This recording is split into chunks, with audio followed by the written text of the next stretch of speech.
Please like the video and share it so that it reaches many more people and you get sawaba, or rewards from Allah. This could be a sawabe jariya or continuous reward for you long after you are gone.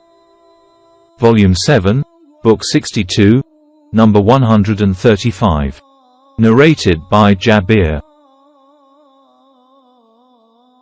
We used to practice coitus interruptus during the lifetime of Allah's Apostle.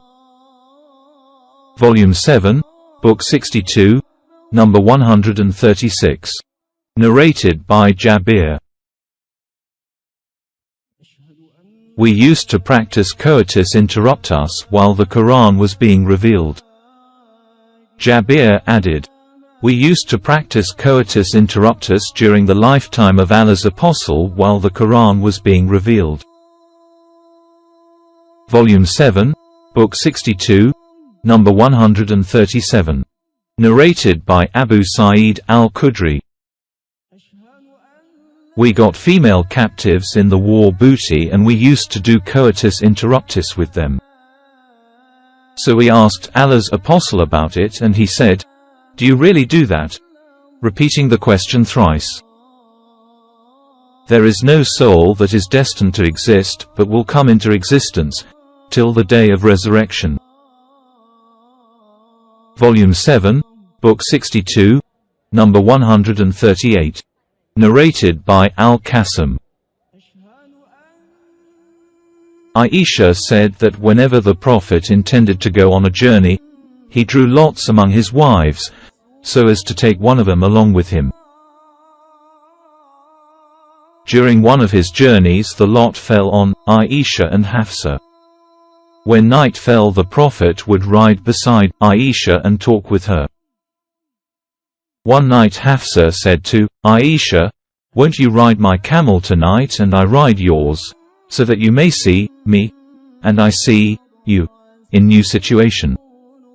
Aisha said, yes, I agree. So, Aisha rode, and then the Prophet came towards Aisha's camel on which Hafsa was riding. He greeted Hafsa and then proceeded, beside her, till they dismounted, on the way. Aisha missed him, and when they dismounted, she put her legs in the idkir and said, O Lord, Allah! Send a scorpion or a snake to bite me for I am not to blame him, the Prophet. Volume 7, Book 62, number 139. Narrated by Aisha. Sada bint Zama gave up her turn to me, Aisha, and so the Prophet used to give me, Aisha, both my day and the day of Sada. Volume 7, Book 62, number 140.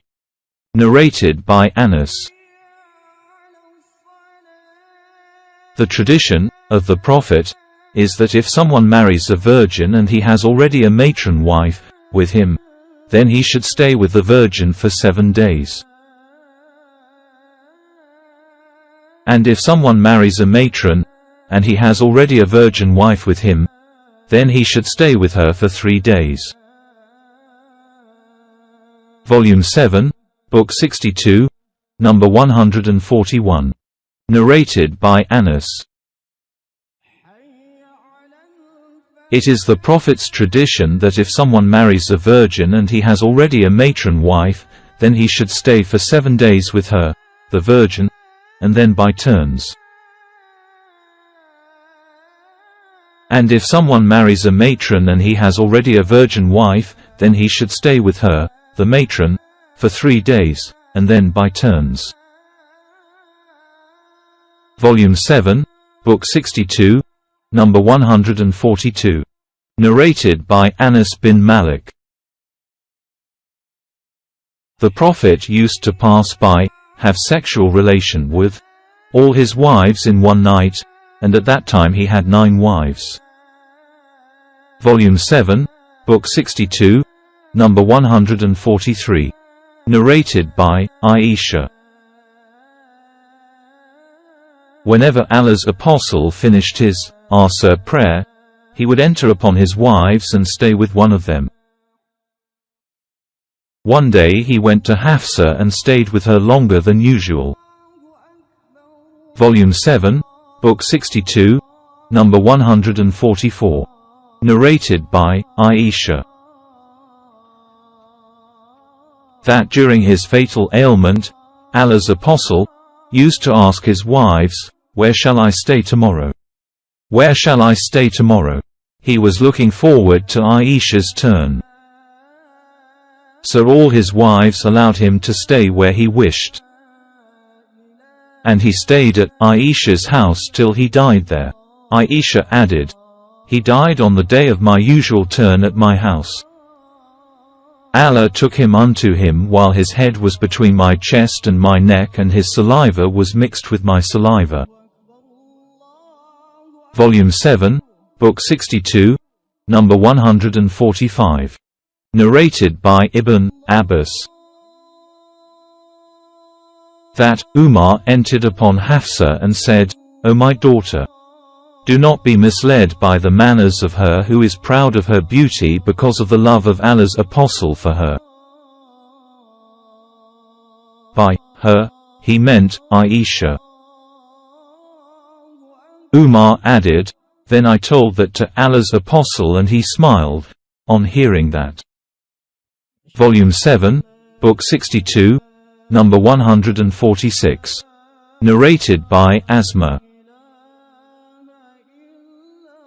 Some lady said, "O Allah's apostle, my husband has another wife, so it is sinful of me to claim that he has given me what he has not given me, in order to tease her." Allah's apostle said,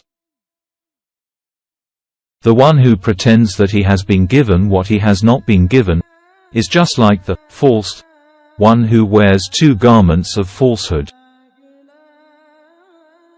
Volume 7, Book 62, number 147. Narrated by Abdullah bin Masud.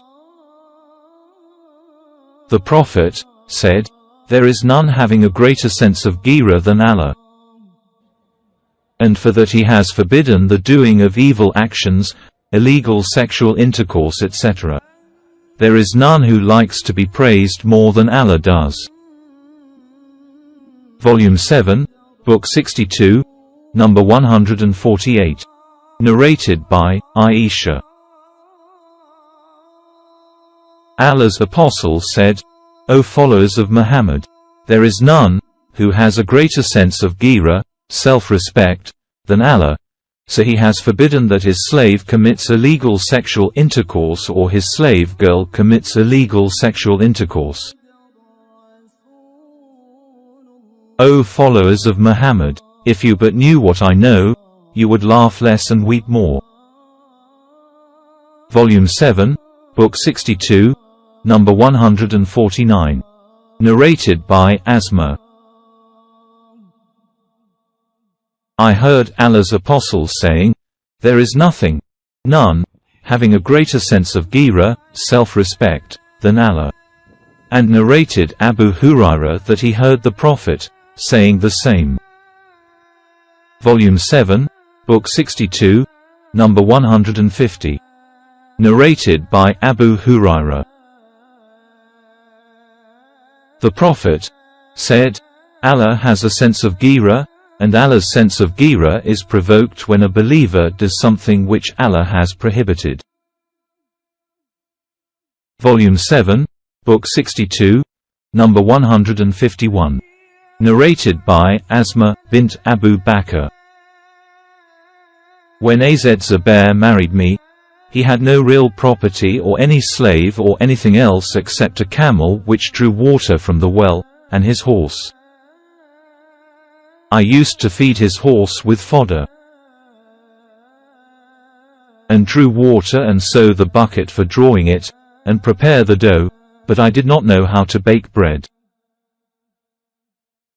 So our Ansari neighbors used to bake bread for me, and they were honorable ladies.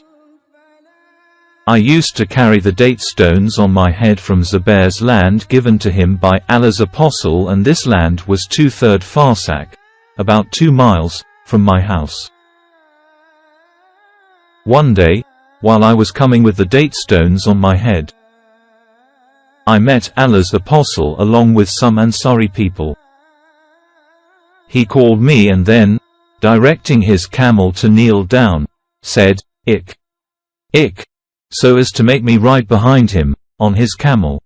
I felt shy to travel with the men and remembered Az Zubair and his sense of ghira, as he was one of those people who had the greatest sense of ghira. Allah's apostle noticed that I felt shy, so he proceeded. I came to Az Zubair and said, I met Allah's apostle while I was carrying a load of date stones on my head, and he had some companions with him. He made his camel kneel down so that I might ride. But I felt shy in his presence and remembered your sense of ghira, see the glossary. On that Az Zubair said, By Allah, you're carrying the date stones, and you being seen by the Prophet in such a state, is more shameful to me than your riding with him. I continued serving in this way, till Abu Bakr sent me a servant to look after the horse, whereupon I felt as if he had set me free.